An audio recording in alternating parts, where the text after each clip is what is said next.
네, 여러분 안녕하십니까. 최창훈 교수입니다. 오늘은 지난 시간에 이어서 검사의 공소제기의 방식 교재 제가 집필한 신형사소송법 344면부터 강의를 하도록 하겠습니다. 검찰의 업무 중에 가장 중요한 것은 공소를 제기하는 것이다. prosecution이 가장 중요하다라고 하는 것이죠. 그 기소를 함에 있어서 필요 불가분하다고 볼 수 있는 수사의 범위를 어느 정도 할 것이냐, 검사가 직접 수사를 많이 할 것이냐, 적게 할 것이냐, 그리고 수사 지휘에 중점을 둘 것이냐, 뭐 이런 것에 대해서는 입법 정책에 따라서 달라질 수도 있다라고 생각하지만 검찰의 업무 중에 가장 중요한 것은 소추의 권한, 기소권, 그렇기 때문에 공소 제기의 방식은 이제 검사가 어떻게 공소를 제기하느냐에 대한 기초적인 이론이 된다고 할 것입니다. 형사 절차라는 것이 절차에 관한 것이니까 몇 번 해보면 금방 숙지하게 되는데 그 이전에 기초적인 이론을 익히고 실무를 해보는 것이 중요하다고 생각합니다. 자, 그럼 교재를 공유해서 설명을 드리도록 하겠습니다.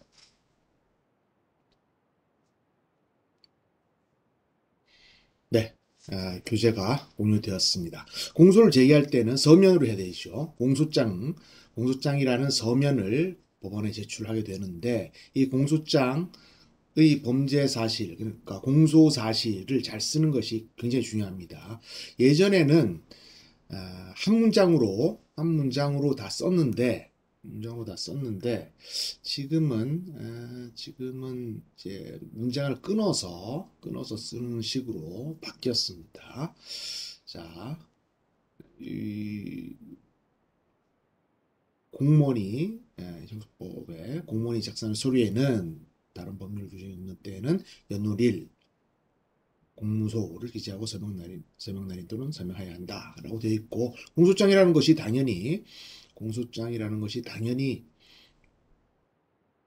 공무원이 작성한 서면에 해당하니까 서명날인 또는 서명이 있어야 된다라고 하는 것이죠. 이 서면주의를 요구하는 것은 이 고소 같은 경우에는 통상적으로 조사를 받는 과정에서 홍길동을 처벌해 주세요 라고 하면서 구두로 할 수도 있다고 되어 있죠. 하지만 실무상으로는 종이를 백지를 하나 줘서 고소장 아무 개를 고소하니까 처벌해 주십시오 이렇게 쓰는데 이게 서면주의로 해야 나중에 그 분란이 법적 안정성, 그러니까 법적 분란의 소지를 사전에 차단하는 그런 의미가 있죠. 서면으로 해야 요식행위를 채용한 것은 심판의 대상을 명확히 기재함으로써 법원은 심판을 하는 거죠. 불구불루의 원칙에 따라서 검사가 공소를 제기하면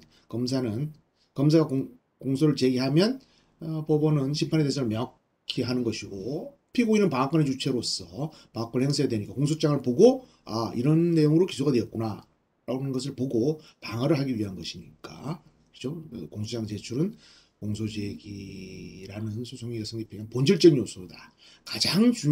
프로세큐션에서 가장 중요한 것이 공소장을 법원에 제출하는 것이니까 공소장을 작성하는 것이 중요하고, 공소장에는 어떤 내용이 들어가야 되는가, 그런 것이 아주 알아두는 게 중요하죠.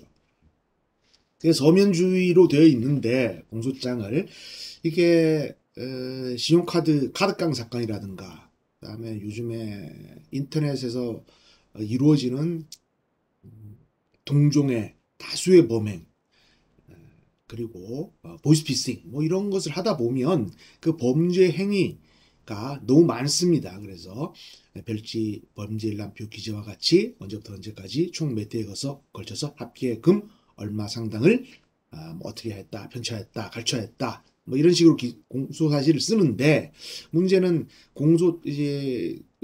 공소장에 간인을 해야 됩니다. 간인할 때 도장을 찍어야 되는데 그거 한 100장 정도 찍고 나면 팔도 아프고 굉장히 힘듭니다. 그래서 그거를 범죄 행위가 100만 회다. 인터넷으로 이루어지는 그런 행위에 있어서 100만 회다. 그러면 그 별지로 다 써서 하는 것이 어렵다. 그래서 앞에 하나만 쓰고 CD로 구워서 이 별지는 엑셀표 기재와 같습니다. 라고 이렇게 제출하면은 이게 검사도 편하고 판사도 편한데 그 서면주에 따라서 전자적 형태의 문서가 저장된 CD 자체를 첨부할 수 있는가에 대해서 그건 법원에서는 안 된다. 서면으로 볼 수 없다. 서면으로 볼 수 없기 때문에 전자적 형태의 문서의 양이 방대하여 허용하여야 할 필요가 있다거나 또는 피고인이나 변호인이 아무런 이의를 제기하지 않고 변론에 응했다 하더라도 안 된다라는 것이고, 검사가 이 같은 방식으로 공소 제기를 했다거나 또는 공소장 변경 허가 신청서를 제출한 경우에 종이로만 판단을 해야 되고, 특정이 안 되면 성명권을 행한. 그렇다고 뭐 법원이 곧장 이거 안 되니까 공소 사실이 특정 안 되니까 공소기각 판결하겠습니다 라고 하면서는 안 되고 성명을 구해야 되죠. 성명을 구해서 특정을 요구. 그래도 도대체 100만 페이지가 한 트럭입니다. 종이가. 특정 못하면 공소기각할 수밖에 없는 것이죠. 공소기각을 할 수밖에 없다. 그래서 이런 거는 형사법을 고치면은 뭐 검수안박에 관한 법률 같은 게 아니라 이게 이런 현실적인 필요에 의한 특별한 경우에는 서면으로 제출할 수 있다. 이런 규정을 단서에 두는 것이 어떤가 하는 그런 생각을 합니다. 그래서 공소장 제출할 때 공판할 경우에는 몇 부, 의학식할 경우에는 몇 부 해서 이렇게 접어서 이렇게 기록 뒤에 껴서 포스트잇으로 첨부한 다음에 법원에 보내고 했는데 부분을 보내야 되고 이거 뭐 사법연수원에 옛날에 들어가니까 공판은 몇 부, 의학식은 몇 부 이렇게 해서 시험 볼 때 썼는데 사실은 검사들은 잘 모릅니다. 밑에 실무관들이 하기 때문에 공소 사실을 뽑아주면 여직원이 편철해서 공소를 제기하고 공소 제기가 있을 때 어떤 내용으로 공소가 제기되는지 알아야 되니까 제일 공판기일 5일 전까지 송달되어야 된다. 관련 서류는 첨부해야 된다라고 해서 이거는 이 양식 공소 사실 기재례를 한번 보면 이게 뭐가 첨부돼야 된다. 체포 또는 구속된 경우에는 뭐 체포영장, 긴급체포서, 기타 고소에 관한 서류를 첨부해야 된다. 이렇게 뭔가 하는데 한번 보면 공소장을 한번 보면 금방 알 수 있습니다. 공소를 할 때는 피고인 수사의 객체 내지 대상이었던 피의자가 기소가 되면 피고인이 되는 것이고 피고인이 방어권의 주체로서 등장하는 거죠. 피고인이란 이제 법원에서는 피고인이 재판의 객체 또는 대상이다라고 너는 재판을 받는 놈이야라고 말하기가 어려우니까 너도 당사자다 이렇게 말하기 시작했고 그러면은 소추관의 위치에 있는 검사 너도 당사자다. 나는 저지로서 언파이어의 역할을 하는 것이고 검사하고 피고인 너희들은 아래 것들이다. 나는 법대 위에 높이 앉아있다. 뭐 이런 식의 사고를 하는 사람도 있는데 꼭 맞는지는 모르겠습니다. 예전에 보면 유럽에는 사법권이라고 해서 판사 검사가 옆에 같이 앉아 있었고 하는 그런 입법례도 예전에 있었습니다. 공소장에는 피고인, 죄명, 어떤 죄로 피고인의 수는 1, 2, 3, 4 여러 명이 있을 때 1, 2, 3, 4고 죄명은 가나다라 마파사 이렇게 씁니다. 범죄 사실을 공소장에 쓴 범죄 사실을 공소 사실이라고 적용법조는 뭐 기재를 해야 되는 것이겠죠. 필적 기재사항이라 하고 이외의 사항은 여사 기재를 한다. 과학상 용어고 실무를 몇 번 해보면 이런 것을 금방 알 수 있습니다. 그다음에 필적 기재사항으로는 특정해야 되죠. 특정이라는 게 영장에 있어서도 중요하고 공소장에서도 중요하고 특정이라는 게 굉장히 중요합니다. 범죄 사실도 특정해야 되고 일시 장소도 특정해야 되고 타임 플레이스 매너라고 해서 일시도 특정해야 되고 그다음에 장소, 범행 장소도 특정해야 되고 범행 방법도 특정이란 말이 굉장히 중요합니다. 특정해야 한다. 뭐 이름, 주민번호, 직업, 주소 뭐 이렇게 등록기준지 이렇게 써야 되는데 법인인 경우에는 쓰는 것이고 이게 뭐 누군지 모르겠다라고 하면 누군지 뭐 키 몇 센치에 얼굴 어떻게 생긴 사람 이렇게 쓰도록 교재는 돼 있는데 제가 검사나 군법무관을 하면서 단 한 번도 그렇게 쓴 것을 써본 일도 없고 결제를 해본 일도 없고 법원에 가서 본 일도 없습니다. 다 우리나라는 주민번호가 있기 때문에 그것을 인적 사항을 다 확인할 수 있는 시스템이 되어 있습니다. 이제 공소장에 아마 누범이다, 상습범이다. 35조 형법 35조 누범이 되느냐, 이게 집행유예 결격이 되느냐에 따라서 중요한 것이죠. 상습. 아니 이번에 행위를 한 번 했는데 예전에 한 것을 가지고 행위 습성에 관한 이걸 쓰는 것은 이뭐 공소장 기재가 위협한 거 아니냐라고 이런 다툼이 있었지만 공소장에 누범이나 상습범을 구성하는 정과라는 사실, 정과를 기재하는 것, 그 자체는 피고인을 특정할 수 있는 사항에 속한다. 이렇게 판례가 되어 있고, 죄명을 기재해야 되죠. 죄명은 보조적 기능을 하는데, 죄명은 범죄의 유형적 성질을 가리키는 명칭으로 조형법조와 함께, 조형법조, 공소, 죄명과 함께 공소 제기 범위를 정하는데 보조적 기능을 한다. 되어 있습니다. 죄명을 잘못 쓴다. 뭐 잘못 쓰면 또 공소장 변경을 하면 되니까 이게 살아있는 생물 같아서 초동 수사 단계, 이체적 수사 단계 그리고 기소 이후에 공판 과정에서 전혀 수사기관에서 드러나지 않았던 새로운 사실관계가 드러나기도 하고 진술이 바뀌기도 하고 그렇습니다. 그러면 공소사실의 동일성이 유지되는 한도 내에서 검사는 공소의 제기 및 유지를 해야 되는 그런 기본적 책무가 있으니까 이제 공소장 변경을 통해서 합니다. 죄명은 대검에서 예기로 정한 죄명표가 있습니다. 거기에 따라서 하고 특별 교통사고 처리 특례법이라고 하면 그때 위반이라고 쓰고 미수금 교수범 방주범은 표시를 해서 한다. 이런 건 그냥 이론으로 공부하면 어려운데 실무상으로 해보면 금방 익혀집니다. 그리고 옛날에 연수원 다닐 때는 이런 죄명 잘못 쓴 것도 이렇게 강점이 되고 그랬습니다. 공소사실이라는 것은 범죄사실인데 공소장에 기재된 범죄사실을 이제 공소사실을 한다. 이렇게만 알아두시면 되겠고 범죄사실의 개념은 영장의 효력 범위, 공소불가원의 원칙, 공소장의 예의적, 태일적 기재, 유죄판결, 부재판결 규정 등에서 볼 수 있다.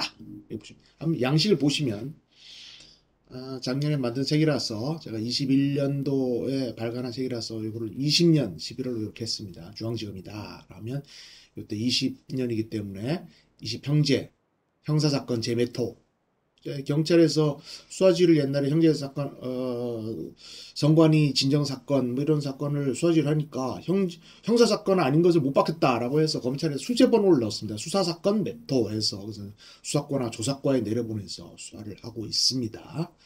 수신자, 중앙지법, 공소장이라고 쓰고 명삭한 검사가 아래가지고 공소를 제기합니다. 라고 해서 절도를 했다. 이렇게 주민번호를 쓰고 뭘 쓴 다음에 나이를 씁니다. 그리고 직업, 무직, 주거, 부적. 주거, 부정이면 구속됐겠네요. 통상 옛날에는 본적, 죄명은 특가법, 절도.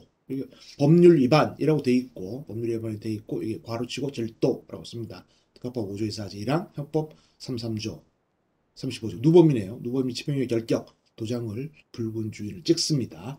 구속은 언제 됐다? 체포 이틀 전에 됐고 그래서 명변호 변호인 쓰고 공소사실을 한번 쓰는 걸 볼까요? 피고인은 통상적으로 전과가 없으면 피고인 일정한 직업이 없는 사람이다. 이렇게 쓰는데 피고인은 남부지법에서 절도죄로 1년 이렇게 절도죄를 쓰는 것은 동종, 특가법 상습의 점을 나타내기 위한 것이죠. 여기 상습으로 들어가니까 특가법 상습 절도죄니까 절도죄 그 다음에 중앙에서 야주절 이제 1년, 2년 받았고 언제 여주에서 그 형의 집행을 종료하였다. 자, 이게 17년에 종료했는데 20년 1월에 했으니까 3년이 안 됐죠. 예, 누범이고 집유 결격자입니다.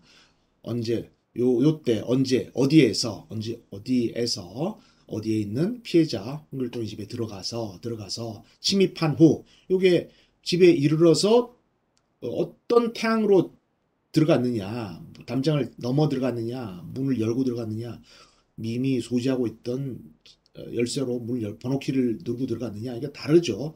범행의 태양은 양형이 중요한 것이기 때문에 기재합니다. 제한 후 그곳 서랍대 속에 서랍에 들어있는 피해자 소유의 누가 소유하고 있느냐 또 점유하고 있느냐 피해자 홍길동 소유라 하더라도 피해자가 아닌 다른 사람이 점유하고 있는 경우 있지 않습니까? 피해자 홍길동 소유의 것으로서 피해자 아무개가 점유하는 롤렉스 손목시계 한 개, 금 얼마 등 합계 얼마 상당을 가지고 나온 것을 비롯하여 이게 이제 여러 번 한 거죠. 5회에 걸쳐서 했으니까 그 시경부터 언제까지 별지 벌람 범죄 일람법 기재같이 총 5회에 걸쳐 합계 얼마 상당의 재물을 가지고 나왔다. 이렇게 해서 사실형의 팩트를 써주고 이로써 피고인은 법률적 평가를 써줍니다. 상습으로 다인의 재물을 절취하였다. 그죠? 절취, 강취, 갈취 뭐 이런 것은 다 다르다라고 하는 것은 공소장 기재례 시간에 배우게 됩니다. 그래서 이게 첨부 서류로는 체포서, 긴급체포를 했으니까 긴급체포서 한 통, 구속영장, 변호인 서임서, 수용증명 한 통 이렇게 해서 공소를 제기하게 됩니다. 이제 요거하고 공판검사는 요 공소장하고 공판 카드 한 장만 달랑 들고 있습니다. 공판 재판장을 정면으로 보면 왼쪽에 검사가 앉아 있고 오른쪽에 피고인과 변호인이 앉아 있고 가운데 증인이 앉게 있는 그런 구도로 되어 있죠. 공소사실은 공소장에 써 있는 범죄 사실을 공소사실이라 한다 이렇게 보면 되겠고 이 소인이라는 것은 일본 법에 나오는 것이고 미국 제도를 미국에 있는 그 법률 서적을 아마 일본 사람이 번역한 것을 이렇게 해서 하기도 하는데 미국 제도를 설명해서 소인이라는 내용을 쓰는 사람도 있는데 뭐 일본 학계에서 논의되는 것이기 때문에 한 20, 30년 전에는 소인 제도를 뭐 주장하는 사람이 있었지만 지금은 소인의 개념을 쓰는 분은 없는 것으로 보입니다. 자, 그 특정 아까 말씀드린 특정 이게 요즘에는 히로뽕 이외에 여러 가지 마약 사범이 많이 나는데 향정이나 마약류 관리법 위반으로 기소하면서 이게 부인을 하는 경우가 있습니다. 마약 사범을 수사할 때는 소변 검사를 하고 거기서 양성이 나오면 모발 검사를 하고 하는데 통상적으로 뭐 머리를 염색한다든가 채모를 다 깎는다거나 해서 그런 것을 벗어나려고 하는 피의자들도 있죠. 그래서 명확 부인하는 경우에 소변 검사에서 나왔다. 뭐 일주일 이내에 마약을 한 게 맞다. 이렇게 언제부터 언제 사이 투약 장소는 뭐 왔다 갔다 부인하니까 뭐 여기도 가고 저기도 가고 했으면 여기 또는 이제 여기에서 방법은 이게 뭐 뽕을 했는데 주사를 맞았는지 주사 자국이 있으면 뭐죠 마셨는지 담배같이 어떻게 해서 투약을 했는지 이게 또 방법 타임플레이스 매너에서 이게 명확치 않습니다. 이렇게 해서 옛날에는 이렇게 다 기소를 했습니다. 그래서 불상의 장소에서 뭐 소변 검사나 모발 검사에서 나오면 불상의 장소에서 불상의 방법으로 마약류를 투약한 것이다. 소지하였다. 투약하였다. 다 경합범 관계에 있습니다. 그렇게 했는데 요즘에는 공소사실 특정 안 됐다고 판사들이 공소기각 판결을 하기 때문에 검사들이 사실은 이렇게 되면 기소하기가 사실은 쉽지 않습니다. 공소사실의 기재는 일시장소 방법, 타임플레이스 매너를 명시하여서 사실을 특정할 수 있도록 하여야 한다라고 했죠. 이렇게 해야 법원에게는 심판의 대상을 한정하는 것이고 이렇게 해서 능률과 신속을 꾀함과 동시에 방어의 범위를 특정하여서 방어권의 주체인 피고인의 입장에서는 어떤 부분만 방어를 하면 되느냐. 수사기관에서 이렇게 부르면 어떤 사람들이 이렇게 말을 하죠. 무슨 일로 불렀는가. 태어나서부터 전화 받기 전까지 잘못한 일이 주마등처럼 머리를 스친다. 그런 말 하는 경우도 있습니다. 그런데 공소장을 받아보면 자기가 경찰 검찰에서 조사를 받아보면 원고로 공소가 제기됐구나. 요거를 방어해야 되겠구나. 뭐 그것만 알 수 있는 거죠. 그러니까 피고인에 유리한 거죠. 일시는 공소시효가 도과됐는지, 그죠? 장소는 관할, 그죠? 방법은 다른 범죄 사실과의 동일성 여부를 판단하는데 여기 나와 있네요. 일시는 어, 10년 전의 행위다. 공소시효가 정지됐다가 다시 진행됐다라고 하더라도 법령이 과연 어떤 행시 법률이냐, 법률이 개정됐느냐 그런 게 문제가 될 수 있겠죠. 그다음에 책임 능력이 형사 미성년자냐, 그죠? 공소시효 실무에서는 공소시효가 도과됐느냐 여부가 가장 우선 기록을 딱 보면 우선 이게 범죄 일시가 언젠데 외국에 갔다 오거나 하지 않으면은 공소시효가 도과됐느냐, 공범에 있어서 공소시효가 정지됐느냐, 포괄적으로 기소된 게 있느냐, 뭐 그런 걸 판단해야 되겠죠. 되는 것이고 장소는 어디에서 이게 뭐 중앙지법 관할이냐, 수원 관할이냐, 성남시청 관할이냐, 여주청 관할이냐 이건 따져야 되는 거니까요. 방법은 범죄 구성 요건, 구성 요건에 해당하는 유책한 행위를 범죄라고 하니까 그 구성 요건을 명확하게 하기 위해서는 방법을 쓰고 일상소 방법을 쓰는데 그렇게 하고 맨 마지막에 이로써 피고인은 피해자로부터 타인의 재물을 편취하였다 이런 식으로 법률적 평가를 써줍니다. 자, 이와 관련해 판례는 다른 사실 기재에 의하여 해당 사실이 식별할 수 있을 정도가 되면 된다, 가능하다. 방어권 행사에 지장이 없는 경우, 개괄적 표시가 부득이한 경우에는 된다라고 91년도에 했는데 최근에는 이 지법 판사들은 이러한 부득이하다는 사정을 인정을 해주지 않고 공소기각 판결을 많이 내려버립니다. 검사들도 마약사범 수사가 요새 좀 잘 안 되고 있습니다. 특정이 안 됐다. 3월부터 6월 사이에 진주시와 불상의 장소에서 필로폰을 불상의 양을 1회 0.03g을 통산 1회로 하고 그 금액을 10만 원이다 라고 하면 이제 또 소지한 금액 추징하는 것 나오죠. 이 정도는 특정됐다고 볼 수 없다. 1월부터 2월 사이에 언제 잡힌 시간까지의 매수한 경우 매수하고 언제부터 이부터 매수 투약하였다. 매수한 거 매수해서 소지하고 투약했다. 다 경합범 관계인데 개괄적인 기재만으로 특정됐다고 볼 수 없다. 그래서 언제경 부산 4구 이하 불상지에서 이렇게 한 경우에도 특정됐다고 볼 수 없다. 향정 마약류 관련 법은 향정을 주도했는데 일시를 모발 감정 결과에 기초하여 모발 감정은 또 오래 나오니까 그걸 이제 모근이 나오도록 해서 딱딱딱 끊어서 이렇게 시를 과학적 수사 방법으로 하는데 이제 부인을 하고 하면 참 이 공소를 유지하기가 쉽지가 않다라는 얘기를 옛날보다는 훨씬 더 많이 듣고 있습니다. 자, 그리고 공소사실의 특정은 어느 정도까지 해야 되느냐? 다른 사실과 구별할 수 있을 정도. 공소의 동일성 인식할 수 있을 정도. 뭐 이렇게 이론상으로 돼 있지만 공소사실 기재례가 있기 때문에 그 예에 맞추어서 쓰고 있습니다. 본보 교사방조 공범의 경우에는 교사방조의 경우에는 그 정범의 행위를 먼저 써야 돼요. 정범의 행위가 있고 뭐 이를 용이하게 하여 방조한 것이다. 또는 이렇게 하도록 하여 이를 교사한 것이다. 이렇게 쓰죠. 정범의 행위가 없으면 교사원 방조범의 행위는 정범의 행위가 있어야 기소하는 거니까. 그렇죠? 포괄일제의 경우에는 이게 조금 만 번 행위를 했다. 예를 들어서 만 번 행위를 했다 그러면 그 행위 하나하나를 다 특정하는 것이 어렵죠. 그래서 일시, 장소, 피해액, 피해자, 그다음에 방법 이렇게 써서 별지를 맨 처음에 하나 중요한 범죄 사실을 기재를 하고 한 것을 비롯하여 별지 일람표 기재와 같이 총 몇 회에 걸쳐서 위와 같이 위협행위를 한 것이다 라고 해서 별지를 써서 합니다.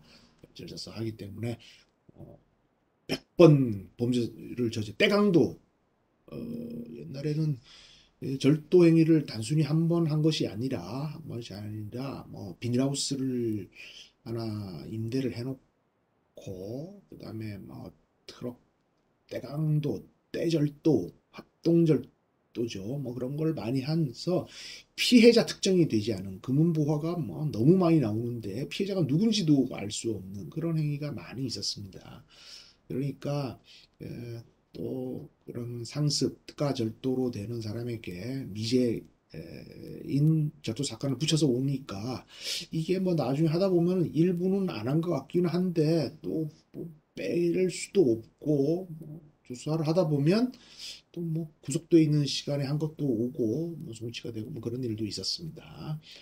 또 공소 사실이 특정되지 않으면 공소기각 판결을 한다라고 되어 있고 적용법조는 법률적 평가를 명확하게 하기 위해서 몇 조, 형법 몇 조, 법적법 몇 조, 특가법 몇 조 이렇게 기재하도록 되어 있으니까 구속되어 있는 여부는 뭐 당연히 기재해야 되겠죠. 구속되어 있는 여부를 기재해야 된다. 이렇게 알아두시면 되고 그다음에 공소사실의 예비적 태일적. 예비적은 주의적 예비적 해서 먼저 절도로 하고 안 되면 절도 주의적으로 절도 예비적으로 정미털물 횡령 또는 작물 취득 작물 보관 뭐 이런 식으로 쓰는데 그리고 예비적으로 주의적 예비적으로 하지 않으면 태일적 A or B 그래서 A 또는 B 이렇게 하는데 쓸 수는 있습니다. 쓸 수는 있지만 이렇게 한다는 것 자체가 검사가 기소하는 공소 사실에 대한 책임이 좀 뭐 자신이 없다라는 것을 나타내기 때문에 사실 실무적으로는 공소 사실 예비적 태일적 기재를 하지 않습니다. 거의 하지 않고 하는 경우는 공소장을 변경할 때 주의적으로 절도로 기소를 했는데 조금 이게 절도 피해가 발생한 사실, 피해자의 진술, 피해품도 있지만 그 피고인이 그 절취를 한 것이 아니라 다른 경위로 이것을 소지하고 있었다라고 이렇게 주장을 하는 경우에 절도가 아니면 정미탈물 횡령이나 작물 취득이나 이런 것을 해주세요라고 예비적 태일적으로 하는 경우가 있을 뿐 공소를 제기하는 단계에서 이렇게 한다면 수사가 미진하기 때문에 다시 수사를 해라. 또 해서 기소를 하라. 이렇게 말을 하죠. 예비적 기재라고 하면 수개의 범죄사실 또는 적용법조에 대하여 심판의 순위를 붙여서 선순위 범죄사실이나 적용법조의 존재가 이용될 것을 해줘. 앞에 게 가가 안 되면 뒤에 것을 적용해 달라. 심판을 해달라. 그런 취지입니다. 주의적, 예비적 이렇게 말하고 태일적은 수개 여러 개를 갖다가 뭐 아무거나 하나라도 적용해 주세요라고 하는데 이렇게 무책임하게 공소를 제기하는 검사는 단 한 번도 본 일이 없고 결재를 하게 되는 일이 있다 하더라도 이런 거 결재 안 해주겠죠. 수사를 더 해라. 그래서 명확하게 실체적 진실을 밝혀서 기소를 해야지 감히 이거나 저거나 아무거나 해서 아무거나 걸리는 대로 심판을 해주세요 라고 그렇게 하지는 않습니다. 이런 경우에 이제 공소 사실의 동일성이 있어야 되느냐 논란은 있는데 소극설과 적설이 있다라고 해서 실적 경합관계에 있는 다수의 범죄사실 사이에서도 적용해야 된다라고 그렇게 말하는 학자가 있습니다. 판례는 수개의 범죄사실로 인정되는 경우에도 예비적 태일적으로 기재할 수 있다고 할 것이다. 이제 이론보다는 사실은 케이스마다 판단을 하는 게 사실 맞습니다. 그래서 사례를 검토할 기회가 있으면 하나씩 따져보는데 이게 횡령과 사기, 횡령, 배임, 사기 이런 재산범죄가 동일성이 있다고 볼 수 있느냐 없느냐라는 것이 실무상 가끔 논란이 되기도 합니다. 이 저곡설을 하면 검사가 유리한 거고 소극설을 따지면 피고인에게 유리해지겠죠. 동일성을 벗어난 경우에 법원의 조치, 성명권을 행사해야 되죠. 이게 맞느냐, 그죠? 형사적인 확실성과 소송경제라는 관점에서 볼 때 성명권을 행사해서 어떻게 할 것이냐, 이게 이렇게 공소유지를 할 것이냐 물어봅니다. 이제 공판검사가 수사 주인 검사한테 가서 상의를 하거나 해서 그래서 공소장을 변경하거나 어떤 물적 의견, 재판장의 성명권에 대해서 의견을 제시해서 공소를 유지하게 되죠. 예비적 태일적 하면 공소제기 효력이 미치는 것이고 주의적 본의적 모두 심판의 대상이 되는 것이고 주의적 예비적으로 하면 주의적인 건 먼저 하고 예비적인 것은 나중에 하는 것이고 판단의 순서를 그렇게 하는 것이고 태일적인 것은 A나 B나 둘 중에 하나 하는 것이고 그렇죠. A, B 둘 다 있으면 모두 다 무죄라면 전부 다 해야 되는 것이고 상소는 그에 따라서 하면 되는 것이고 판력은 기재된 확정 판결 공소사실 전부에 미친다. 여기까지 알아두시면 되겠습니다. 네. 자, 오늘은 공소 제기. 자,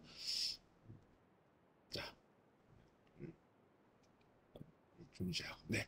오늘은 공소장 일본주의 전에 346페이지는 공소장 일본주의고 그 이전에 공소 제기의 방식에 대해서 334면부터 346면 직전 공소장 일본주의 전까지 강의를 했습니다. 공소장 일본주의 공소장을 한번 이제 교재에 나온 걸 봤으니까 337페이지에 나오는 공소장의 예시를 봤으니까 요것을 보고 요 공소장이 이런 식으로 생겼구나라고 하는 피고인이 되면 공소장은 이제 송부가 되니까 공소장 부분이 송달이 되니까 그것을 보고 이제 방어에 임하시면 되는 것이고 그렇습니다. 자, 오늘은 공소 제기 방식에 대해서 강의를 했습니다. 자, 경청해 주셔서 감사합니다.